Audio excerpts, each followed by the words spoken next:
하나님의 말씀은 마가복음 4장 1절에서 20절까지 말씀입니다. 마가복음 4장 1절에서 20절까지.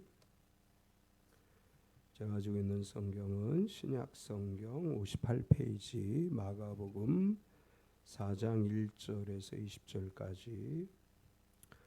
우리 천천히 같이 합독하겠습니다. 예수께서 다시 바닷가에서 가르치시니 큰 무리가 모여들거늘 예수께서 바다에 떠 있는 배에 올라 앉으시고 온 무리는 바닷가 육지에 있더라. 이에 예수께서 여러 가지를 비유로 가르치시니 그 가르치시는 중에 그들에게 이르시되 들으라. 씨를 뿌리는 자가 뿌리러 나아가서 뿌릴새 더러는 길가에 떨어짐에 새들이 와서 먹어버렸고 더러는 흙이 얕은 돌밭에 떨어짐에 흙이 깊지 아니하므로 곧 싹이 나오나 해가 돋은 후에 타서 물이 뿌리가 없으므로 말랐고 더러는 가시떨기에 떨어짐에 가시가 자라 기운을 막음으로 결실하지 못하였고 더러는 좋은 땅에 떨어짐에 자라 무성하여 결실하였으니 30배나 60배나 100배가 되었느니라 하시고 또 이르시되 들을 귀 있는 자는 들으라 하시니라.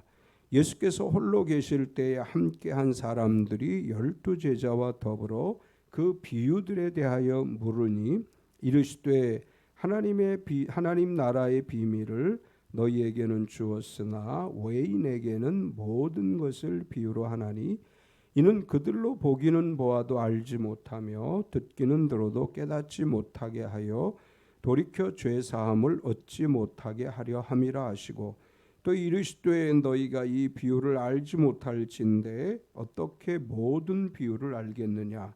뿌리는 자는 말씀을 뿌리는 것이라. 말씀이 길가에 뿌려졌다는 것은 이들을 가리킴이니 곧 말씀을 들었을 때에 사탄이 즉시 와서 그들에게 뿌려진 말씀을 빼앗는 것이요 또 이와 같이 돌밭에 뿌려졌다는 것은 이들을 가리킴이니 곧 말씀을 들을 때 즉시 기쁨으로 받으나 그 속에 뿌리가 없어 잠깐 견디다가 말씀으로 인하여 환난이나 박해가 일어나는 때에는 곧 넘어지는 자요 또 어떤 이는 가시떨기에 뿌려진 자니 이들은 말씀을 듣기는 하되 세상의 염려와 재물의 유혹과 기타 욕심이 들어와 말씀을 막아 결실하지 못하게 되는 자요 좋은 땅에 뿌려졌다는 것은 곧 말씀을 듣고 받아 30배나 60배나 100배의 결실을 하는 자니라.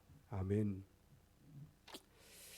톨스토이가 이제 이런 글을 썼습니다. 시간을 가치 있게 사용하는 10가지 방법. 우리에게 주어진 시간을 어떻게 사용하는 것이 가치 있는 것이냐. 첫째는 일을 하십시오.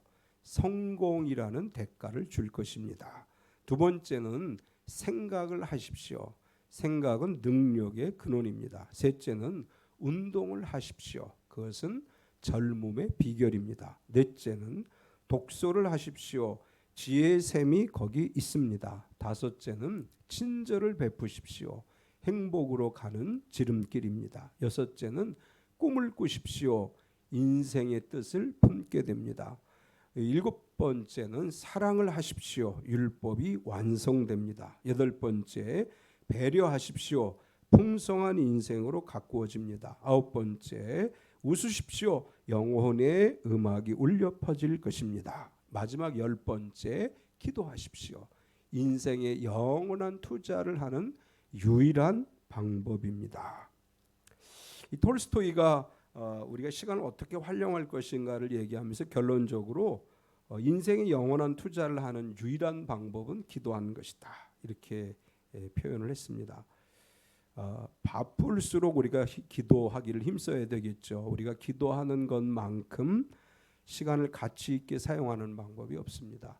기도하는 것과 더불어서 그리스도인들은 말씀을 묵상하는 것이 또한 가치 있는 시간의 투자라고 할 수 있습니다. 늘 깨어 말씀을 묵상하고 기도할 때 하나님 나라의 은총이 우리 가운데 임하게 될 줄 믿습니다. 오늘 말씀 우리가 잘 아는 말씀이죠. 예수님께서 씨 뿌리는 비유를 통해서 어떻게 하면 100배의 결실을 얻을 수 있는지에 관해서 이야기했습니다. 씨를 뿌려도 아무런 결실을 못하게 되는 경우가 있고 풍성한 결실을 거두게 되는 경우도 있습니다. 그 예전에 아주 오래전에 한 30년 정도 됐나? 저희 이제 중앙보험교회 전도사로 있을 때 그 교회 목사님이 저쪽 세곡동 그쪽에 땅을 가지고 있었어요. 땅을 뭐 800평인가 가지고 있었는데 농사를 안 짓다가 어느 해는 씨를 뿌리자. 그래서 송현선 장로님하고 저하고 가서 씨를 뿌렸어요. 근데 이게 씨를 뿌리려면 밭을 이렇게 갈아엎고 뿌려야 되는데 송 장로님하고 저하고 밭을 갈지 않고 그때 콩을 갖다 뿌렸나? 저건 잔뜩 뿌렸어요. 그리고 나중에 거두러 갔더니 아무것도 없어요. 씨를 뿌리러 갔는데 장로님 그냥 뿌려도 될까요? 아이 괜찮아요. 뿌리면 돼. 그래가지고 그 장로님도 좀 그런 게 있더라고. 그래가지고 그때만 해도 그 장로님 좀 젊으셨을 때인데 저하고 둘이 콩을 뭐 한 마리인가 두 마리인가를 뿌린 것 같아요. 근데 하나도 못 거뒀어요. 그 씨를 뿌린다고 해서 다 거두는 게 아니에요. 씨를 뿌려도 거둘 수도 있고 못 거둘 수도 있어요. 우리가 신앙생활을 할 때 열매 맺는 신앙생활을 해야 되는데 허무한 신앙생활하는 사람들이 있어요. 예수님 그 이야기를 우리에게 하시는 것입니다. 우리가 예수님의 택함을 입은 사람들이라면 100배의 결실을 거두는 신앙생활을 해야 되는데 예수님께서 요한복음 16장 15절에 보면 이렇게 말씀을 하셨어요. 너희가 나를 택한 것이 아니요 내가 너희를 택하여 세웠나니 이는 너희로 가서 열매를 맺게 하고 또 너희 열매가 항상 있게 하여 내 이름으로 아버지께 무엇을 구하든지 다 받게 하려 함이라. 이게 씨를 뿌린 거 지금 생각해 보니까 그냥 뿌린 건 아닌데 노타리를 치고 뿌렸어요. 그러니까 밭을 갈아엎고 씨를 뿌려야 되는데 그냥 노타리 치는 거라고 막 그냥 이렇게 그 노타리만 쳐놓고 씨를 뿌렸어요. 그리고 가을에 그분하고 저하고 추수하러 갔던 이제 갑자기 그 생각이 나는 거예요. 예수님이 우리를 왜 택하였다고 말씀하셨느냐 하면 열매가 있게 하기 위해서 택하셨다. 그러니까 우리가 열매가 없으면 하나님께서 우리가 기뻐하는 삶이 아니라고 하는 것입니다. 예수님께서 결실하는 신앙에 대해서 말씀하면서 첫 번째로 하신 말씀은 들을 귀 있는 자는 들으라.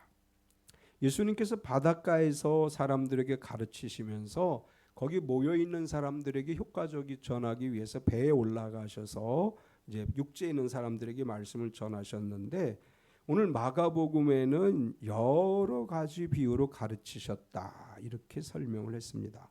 1절과 2절을 보면 예수께서 다시 바닷가에서 가르치시니 큰 무리가 모여들거늘 예수께서 바다에 떠 있는 배에 올라 앉으시고 온 무리는 바닷가 육지에 있더라. 이에 예수께서 여러 가지를 비유로 가르치시니 그 가르치시는 중에 그들에게 이르시되 예수님께서 가르치시는 것은 직설적인 표현 방법이 주로 사용되어졌고 때로는 우회적으로 상징적으로 비유를 많이 사용하셨는데 마가복음 4장과 마태복음 13장은 특별히 비유에 대한 이야기를 기록을 했습니다.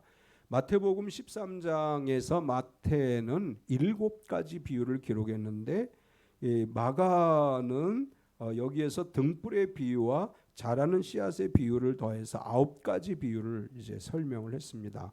마가복음에서 이 34절 오늘 4장 34절 우리가 읽지 않은 구절이긴 한데 마가는 이렇게 기록을 했어요. 비유가 아니면 말씀하지 아니하시고 다만 혼자 계실 때 그 제자들에게 모든 것을 해석하시더라. 이 비유를 왜 말씀하셨느냐? 나중에 제자들에게 깨닫게 하기 위해서 이 말씀의 비유를 사용하셨다. 예수님이 비유로 말씀하신 것을 보면 그 시대 사람들이 알 수 있는 비유들을 주로 하셨어요. 씨 뿌리는 비유라든지 뭐 포도주의 비유라든지 사람들이 쉽게 이해하도록 비유를 사용하신 측면이 있는데 마가는 예수님께서 비유를 사용하셔서 여러 가지를 가르치신 것은 심오한 진리가 있다. 이 비유로 말씀하신 것에 대해서 마가는 이렇게 설명을 했습니다. 외인에게는 비유로 한 것이다. 10절과 11절에 예수께서 홀로 계실 때 함께한 사람들이 12제자와 더불어 그 비유들에 대하여 물으니 이르시되 하나님 나라의 비밀을 너희에게는 주었으나 외인에게는 모든 것을 비유로 하나니, 예수님이 비유로 말씀하신 것에 대해서 이것은 왜 제자들이 물어봐요. 왜 예수님 비유로 하시죠? 우리가 조금 더 쉽게 그냥 직설적으로 가르쳐 주시면 안 될까요? 이렇게 질문을 하니까 예수님이 비유로 말씀하신 것은 두 가지 의미가 있다 이렇게 말씀하시면서, 믿음의 사람들에게는 하나님 나라의 비밀을 너희에게 알려준 것이다. 예수님은 비유를 통해서 하나님 나라에 대한 비밀을 믿는 사람들은 깨닫게 하시는 것이다. 반면에 외인들, 여기서 외인이라고 하는 말은 믿지 않는 사람들을 이야기하는 것인데, 믿지 않는 사람들에게는 모든 것을 비유로 했다. 여기서 사용되어진 비유라고 하는 헬라어는 파라볼레라고 하는 단어인데, 이 단어의 원래 의미는 수수께끼 또는 풀리지 않는 의문점이라는 거예요. 그러니까 예수님이 비유로 말씀하시는데 믿는 사람들은 하나님 나라의 비밀을 깨닫게 되고, 믿지 않는 사람들은 예수님의 비유를 듣고 풀리지 않는 의문점이 생긴다. 무슨 말인지 못 알아듣는다는 거죠. 얘기를 하긴 했는데 그 이야기를 듣고 여전히 그게 무슨 뜻인지 모르는 상태를 이야기하는 것입니다. 이제 이걸 우리에게 적용해 봐야 돼요. 말씀을 들으면 하나님 나라의 비밀을 알게 되나요? 아니면 여전히 수수께끼 같이 뭔 말인지 못 알아듣겠나요? 하나님 말씀을 읽고 수수께끼 같이 풀리지 않는 의문점이 돼서 뭔 말인지 못 알아들으면 우리 아직 온전한 믿음의 사람이 아니에요. 성령의 역사를 이야기할 때 성령은 하나님의 말씀을 깨닫게 해주시는 거예요. 우리가 성경을 읽어도 모든 사람이 성경을 아는 게 아니고 성령이 오셔서 우리가 이걸 조명하심이라고 얘기해요. 하나님의 말씀을 깨닫도록 조명해 주시면 말씀을 읽는 가운데 성령께서 하나님 나라의 비밀을 알고 예수님을 믿게 만들어줘요. 그런데 믿음이 없는 사람들은 성경을 읽으면 수수께끼 같고 풀리지 않는 의문점 같아서 하나님의 말씀을 읽고도 하나님 나라의 비밀을 알지 못하게 된다. 예수님 그 이야기를 하시는 거예요. 왜 내가 비유로 얘기했느냐?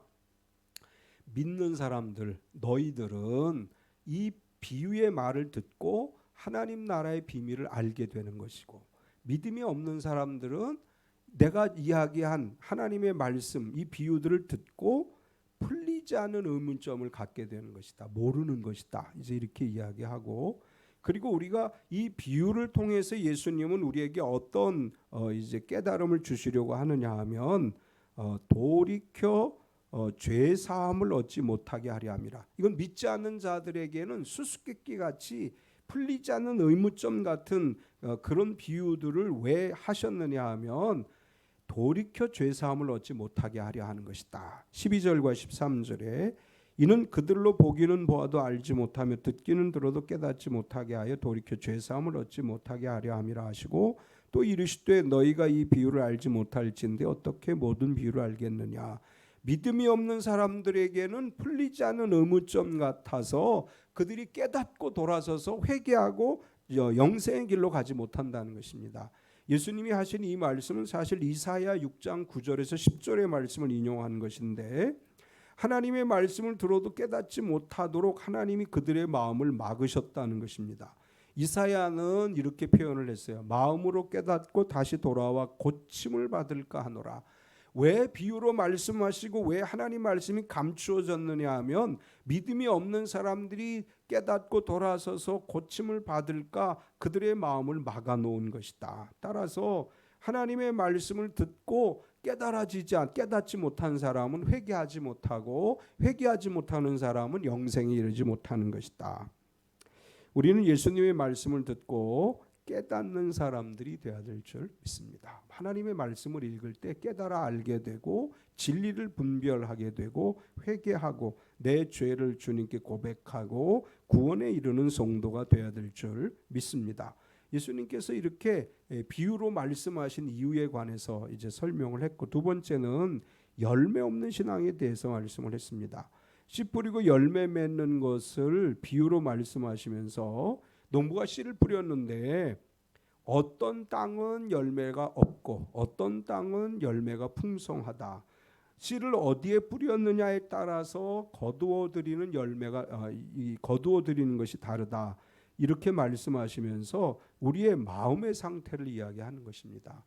우리가 어떤 마음 상태로 예수님을 믿어야 되는가를 이야기하는데, 우리의 마음의 밭이 열매 맺는 신앙의 밭이 되어야 될 줄 믿습니다. 하나님의 말씀이 우리 마음에 뿌려지면 우리 마음에 뿌려진 이 씨앗이 열매가 되는 마음이 되어야 되는데, 어떤 사람들이 열매를 맺을 수 없는가 하면 말씀을 빼앗긴 사람은 열매를 맺을 수 없다. 이렇게 표현하셨어요. 4절을 보면 뿌릴새 더러는 길가에 떨어짐에 새들이 와서 먹어버렸고, 15절에 말씀이 길가에 뿌려졌다는 것은 이들을 가리킴이니 곧 말씀을 들었을 때 사탄이 즉시 와서 그들에게 뿌려진 말씀을 빼앗는 것이요. 농부가 씨를 뿌릴 때 이렇게 밭에만 뿌리는 게 아니라 길가에도 씨앗이 떨어지게 돼 있어요. 아무리 조심해서 뿌려도 길가에 씨앗이 떨어지게 돼 있습니다. 이 길가는 어떤가 하면 갈아엎지 않은 땅이 아주 단단하고 굳어 있는 땅이고, 씨앗이 떨어지면 부드러운 땅에는 씨가 땅 속으로 들어가서 거기서 이제 물을 습기를 만나면 뿌리가 나고 싹이 나고 뿌리가 나고 하는데, 굳은 땅에 떨어지면 땅 속으로 씨가 들어가지 못하기 때문에 그냥 노출이 되고, 그냥 노출되어 있는 씨는 새들이 와서 먹어버리게 된다. 따라서 우리의 마음이 굳어 있는 땅, 길가와 같은 땅이라면 아무리 좋은 씨앗을 뿌려도, 아무리 좋은 하나님의 말씀을 우리 마음에 던져줘도 열매를 맺을 수가 없다. 이런 말씀이에요. 똑같이 성경 말씀을 우리에게 주시는데, 우리 마음이 단단한 길가와 같은 마음이면 하나님의 말씀이 자라지 못하기, 거기서 싹을 내고 자라지 못하기 때문에, 노출되어져 있기 때문에 새들이 와서 먹어버리는 것이다. 말씀을 받을 때 이것은 마음의 준비가 되어 있어야 한다는 이야기죠. 말씀에 대한 의심이 없어야 되고, 말씀을 그대로 받아들이고 내 마음이 굳어 있는 마음이 아니라 부드러운 마음이 될 때 우리 마음 속에 열매를 맺는 역사가 일어나게 됩니다. 특별히 이제 성령께서 우리 마음에 오셔서 굳은 마음을 제하고 부드러운 마음을 주시면 우리 마음 속에 하나님의 말씀이 열매를 맺는 역사가 일어나게 됩니다. 또 이제 길가에 뿌려진 씨앗을 설명할 때 실천하지 않는 신앙이다, 이렇게 표현을 해요. 말씀을 듣고 그 말씀을 삶에 적용하지 않는 사람은 길가에 떨어진 씨앗과 같은, 길가와 같은 마음이다. 그래서 마귀가 와서 빼앗아 가버린다. 기도하면 응답받는다 알고 기도하지 않으면 말씀을 빼앗기죠. 우리가 말씀대로 살면 복을 받는다 아는데 말씀대로 살지 않으면 그 말씀도 빼앗기게 되는 거예요. 그러니까 말씀을 들었으면 그 말씀대로 사는 게 옥토와 같은 마음인 것이고, 말씀을 듣기는 들어도 그 말씀을 삶에 적용하지 않으면 그 마음은 길가와 같은 마음이다. 따라서 우리의 마음이 길가와 같이 말씀을 듣고도 반응하지 않고 실천하지 않는 믿음이라면 내게 주신 모든 말씀들을 새라고 하는 마귀가 와서 먹어버릴 것이고, 우리의 마음이 부드러워서 그 말씀을 듣고 은혜를 받고 실천하면 열매를 맺을 수 있다. 이렇게 말씀합니다. 또 뿌리가 없으면 열매도 없습니다. 5절과 6절을 보면 더러는 흙이 얕은 돌밭에 떨어짐에 흙이 깊지 아니하므로 곧 싹이 나오나 해가 돋은 후에 타서 뿌리가 없으므로 말랐고, 16절 17절에 또 이와 같이 돌밭에 뿌려졌다는 것은 이들을 가리킴이니 곧 말씀을 들을 때 즉시 기쁨으로 받으나 그 속에 뿌리가 없어 잠깐 견디다가 말씀으로 인하여 환난이나 박해가 일어나는 때에는 곧 넘어지는 자요. 첫 번째는 길가를 이야기했어요. 아주 굳어있는 마음, 하나님의 말씀을 받아도 생활에 적용하지 않고 실천하지 않는 그런 상태를 이야기했다면, 두 번째 상태는 돌밭을 이야기하는데, 돌밭에 씨를 뿌리면 싹이 납니다. 돌 가운데도 중간중간 흙이 있기 때문에 그 흙에 씨앗이 떨어져서 습기를 만나서 싹이 나게 되는데, 문제는 뭐냐 하면 흙이 많지 않기 때문에 뿌리를 깊이 내리지 못하고 뜨거운 햇볕이 내리쬐게 되면 뿌리가 노출되고 그 싹은 더 이상 자라지 못하고 죽게 된다. 그러면 우리의 신앙에서 돌밭 같은 마음은 뭐냐?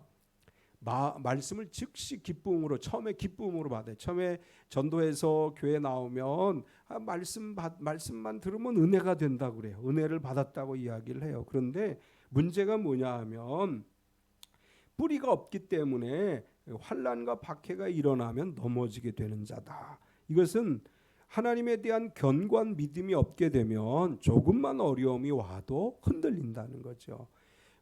우리가 여러 신앙생활은 여러 종류의 사람들을 만나게 되는데, 그저 좋을 때만 예수님 잘 믿는 사람들이 있고 조금만 어려워도 시험이 와도 넘어지는 사람들이 있는데, 그 사람들은 돌밭과 같은 신앙이다.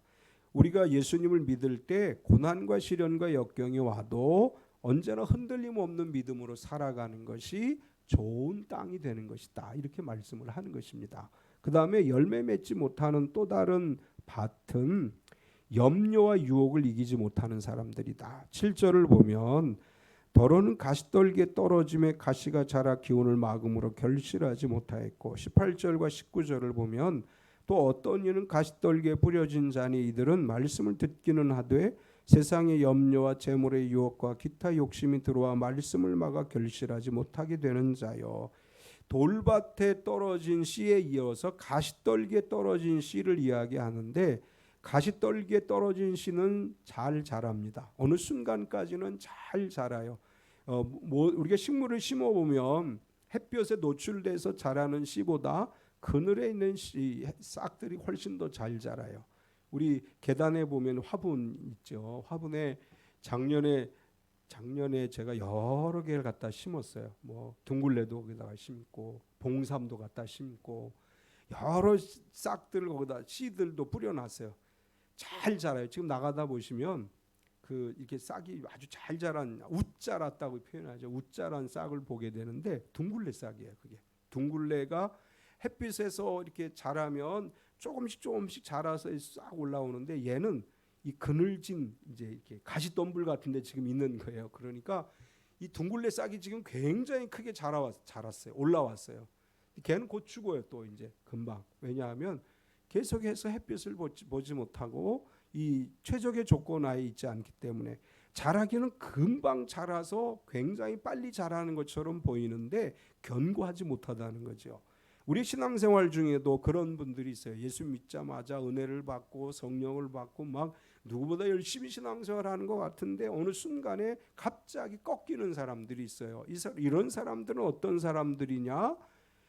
세상의 염려와 재물의 유혹과 욕심 때문에 막힌 사람들이다. 열심히 신앙생활하는 것 같은데 늘 걱정하는 사람, 열심히 하나님을 믿는 것 같은데 늘 근심하는 사람, 열심히 하나님을 믿는 것 같은데 욕심이 많은 사람은 가시덤불에 있는 싹과 같다. 그래서 주님의 햇볕을 받지 못하기 때문에 그저 늘 걱정하고 염려하다가 그냥 그 식물 자체가 죽어버리게 되고 열매를 맺지 못한다. 예수님께서 이렇게 말씀하셨습니다. 너희는 마음에 근심하지 말라. 하나님을 믿으니 또 나를 믿으라. 베드로 사도께서는 너희 염려를 다 주께 맡겨버리라. 이렇게 말씀하셨습니다.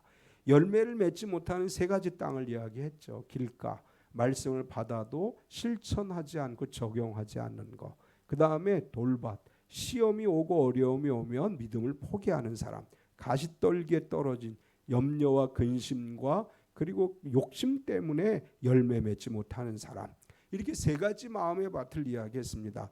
이제 마지막 세 번째로 예수님 결실하는 믿음에 대해서 이야기를 하셨어요. 8절을 보면 더러는 좋은 땅에 떨어짐에 자라 무성하여 결실하였으니 30배나 60배나 100배가 되었느니라 하시고, 결실하는 신앙은 좋은 땅에 떨어질 때 결실할 수 있다.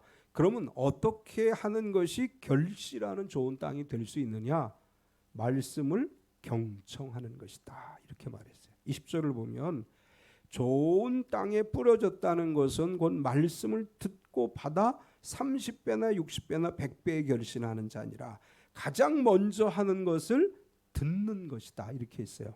여기서 듣는다는 말의 헬라어의 의미는 경청하다라는 뜻이에요.